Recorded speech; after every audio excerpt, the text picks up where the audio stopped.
Welcome. You will remember that 3 weeks ago, a group of parents and others who lost loved ones in the Newtown, Connecticut school killings went to Washington. They walked the halls of the Capitol, meeting with senators and urging them to vote yes for an amendment that would expand the use of background checks for people buying guns.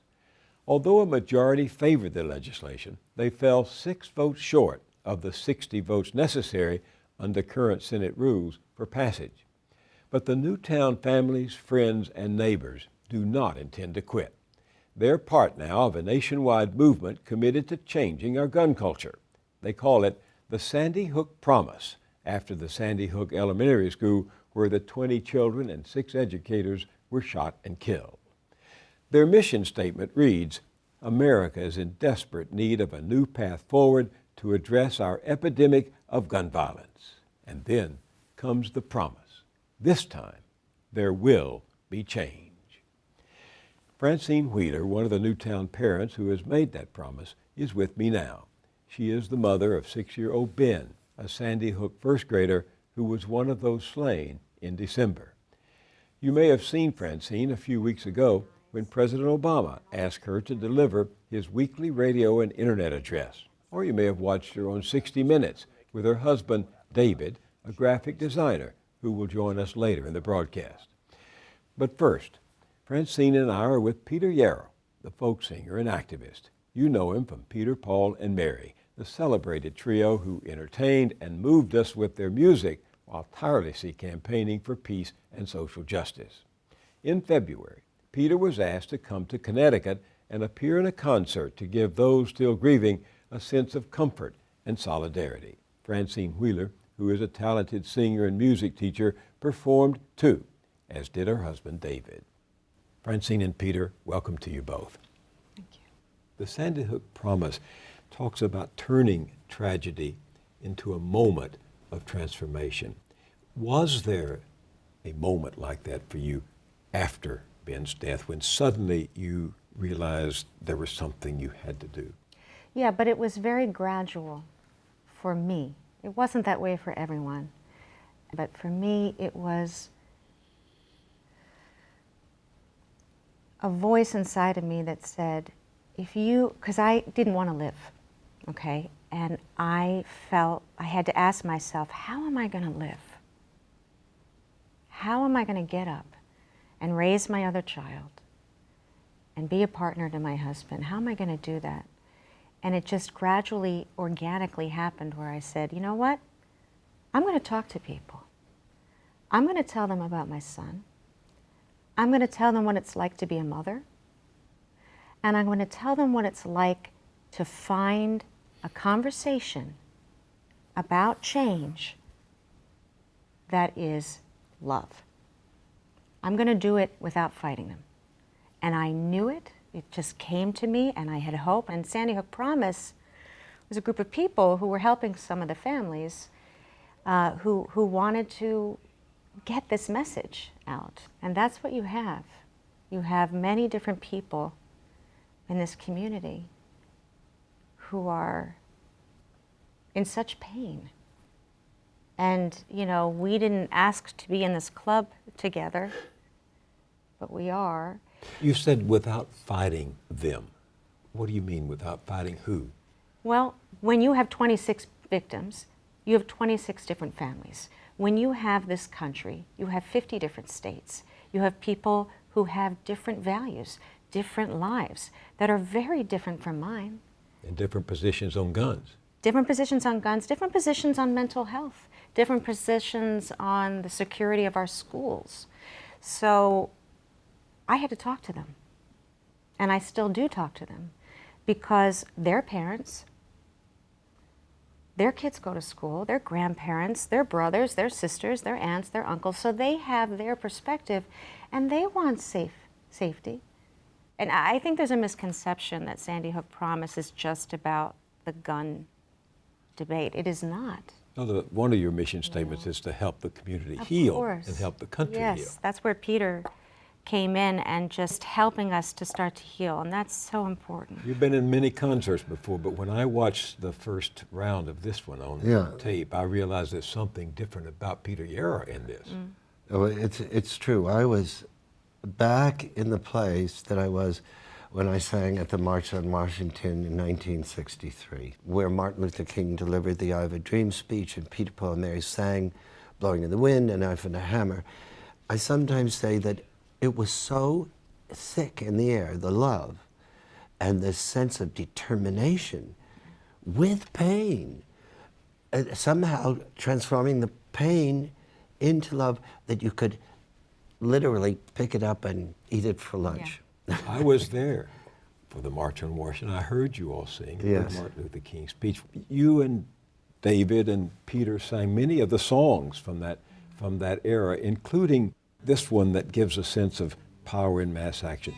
How many times must the cannonballs fly before they're forever banned? Sing it to us now, my friends. The answer, my friend, is blowing in the wind. The answer is blowing in the wind. Was the concert the first time you had sung publicly since Ben died? Yes, yes. And that concert was very difficult to do, but, by the way, I was in bed for a couple days after that. It was tough. It was hard. Yeah, no, it was hard. But the music helps me. Prayer, community, my church, my family, my friends, and playing. I'm going to sing in a couple weeks again, you know. I mean, I don't know all the answers. I don't know how I'm going to do this. I take it each day, and today, the answer is music. An act of positive movement forward is singing together. This is not a benign thing. Woody Guthrie had his guitar and said, you know, this machine kills fascists. This is not something, oh, let's bring on the entertainment. Hardly. This is so powerful a tool that when you galvanize people's hearts together, and they create that moment by singing together, you're not saying, oh, look how prettily I can sing. They are making that moment together, singing, as Francine did, and it just created a moment of a catharsis when she said, how many times can the cannonballs fly before they're forever banned? We were not talking about war. We were talking about the war that we have to stop, which is the injury to our children that allows them to become violent against themselves or others. And when that was understood in a totally different context from the anti-war movement, from that audience roared with a sense of commitment.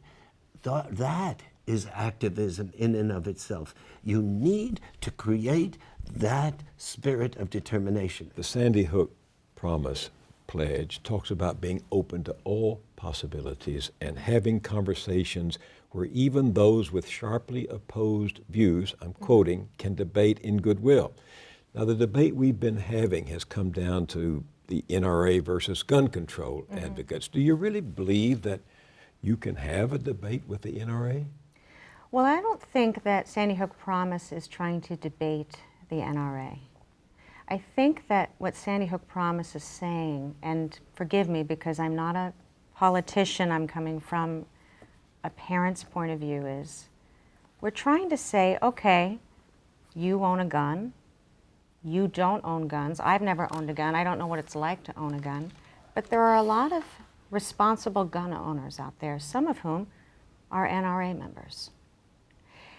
And they want safety for their children and for their grandchildren. So the common sense and what we're talking about is, hey, why don't we find a way to not debate and fight about what you believe guns are and what I believe guns are. Let's come together and figure out a way to make them safer.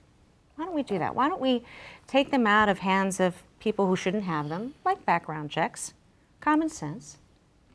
And you know, we're talking about the bulk of the Americans who believe this, whether they own guns or don't. I mean, we had a number of families go to Washington and have, in my opinion, quite wonderful discussions with a lot of people, a lot of senators who, by the way, were respectful, kind, listened, and took the time to listen to me talk about my son. In private. In private, but they did. And that's change. But then, of course, you lost the bill. Right. I mean, the bill was a positive step forward, wasn't it? The bill that was introduced in the Senate, it was one of the sort of specific actions that you were hoping for. Senator Manchin and Senator Toomey, I have to point them out because they took the courage to say, yeah, I'm from West Virginia, a lot of gun owners here, I'm from Pennsylvania, a lot of people have passionate feelings about this. And yet they were willing to stand up and say, you know what, I'm a human, I'm a person, so are you, I'm a father, I'm a grandfather. And yet a minority of senators defeated the bill. Well, this time. But, you know, I already had a gut feeling the vote was not going to pass that day. That day I called about 25 senators some of whom had already publicly said they were going to vote no. And I spoke to a lot of their staff, and I spoke to a couple of senators on the phone. They knew in that moment, even though they were voting no, they knew I wasn't going to go. They knew that I believed in this and that I have hope, and I do have hope. And I heard Ben's voice that day, and he said to me, "Don't worry, Mama. There is hope and love here. Don't feel discouraged." And I honestly, I'm not going to speak for any other parent, but for me, I didn't really lose hope that day. I felt like it was a good step. So you're not finished with this. Our hearts are broken. Our spirit is not. And as Mark Barden said in the Rose Garden the day that he's one of the dads, I love him, he got up there and he courageously said, "We're not going because where am I going to go? I have to live without my 6-year-old here anymore for as long as I'm on the earth. So what am I going to do? I have to still parent him. I have to still honor him. I still have to be there for him." So you're in this, I won't use the word fight, you're in this transforming struggle. Movement, right? Movement. Change. Yeah. Movement, that's an interesting word. This is a movement you've started, that has been started, right? Mm-hmm.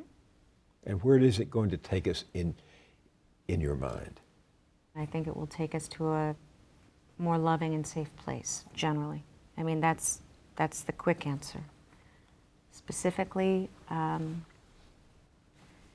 you know, maybe it will help communities to be able to be more aware of each other and supportive of one another.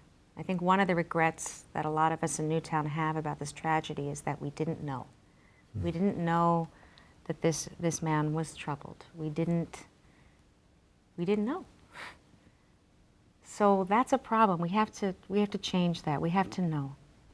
To me, the real power that made the civil rights movement happen is going to be the power that makes this Sandy Hook promise take place. And just as I dedicated it myself to, it shaped my whole life being at that March on Washington.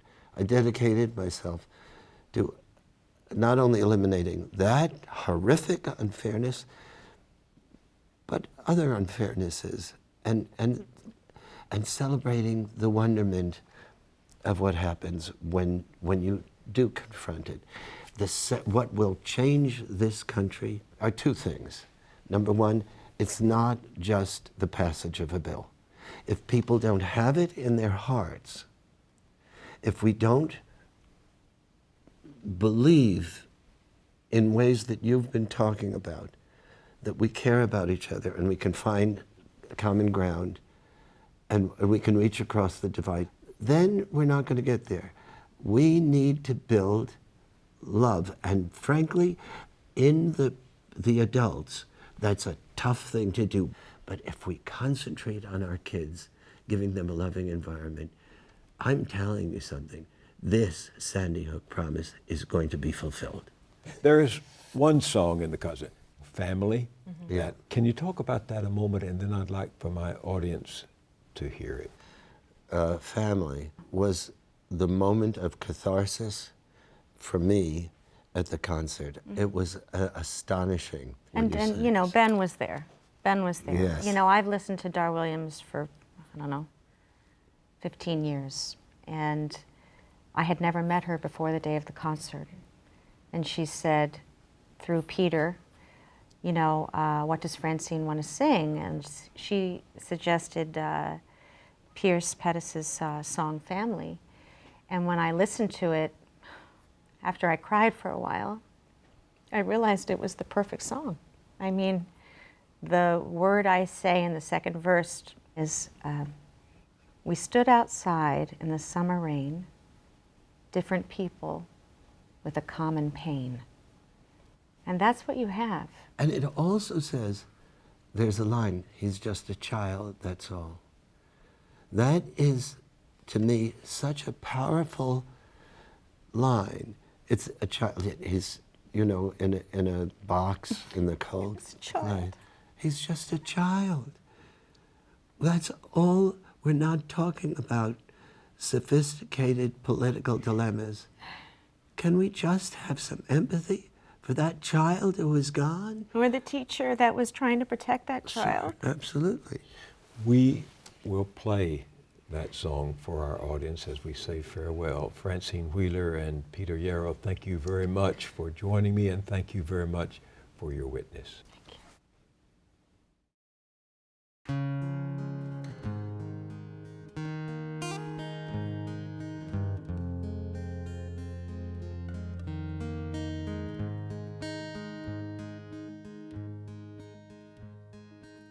Can you fix this? It's a broken heart.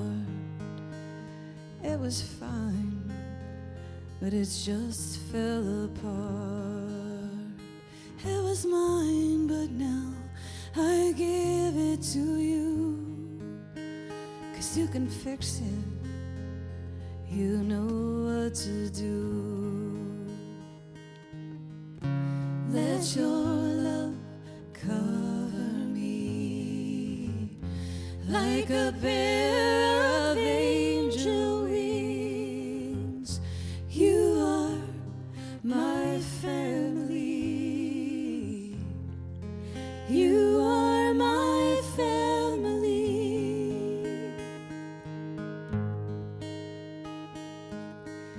We stood outside in the summer rain, different people with a common pain. A simple box in that hard red clay. It's where we left him to always remain. Let your love cover me like a pair of angel wings. You are my family. You are my family.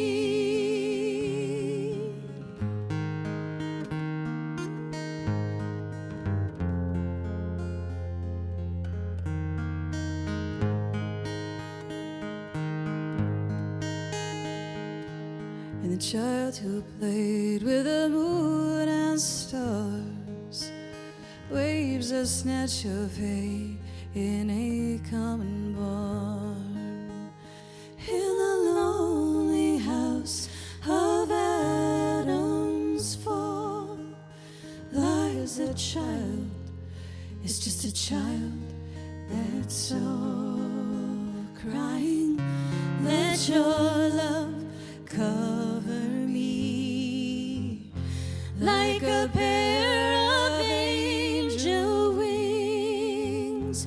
You are my family. You are my family.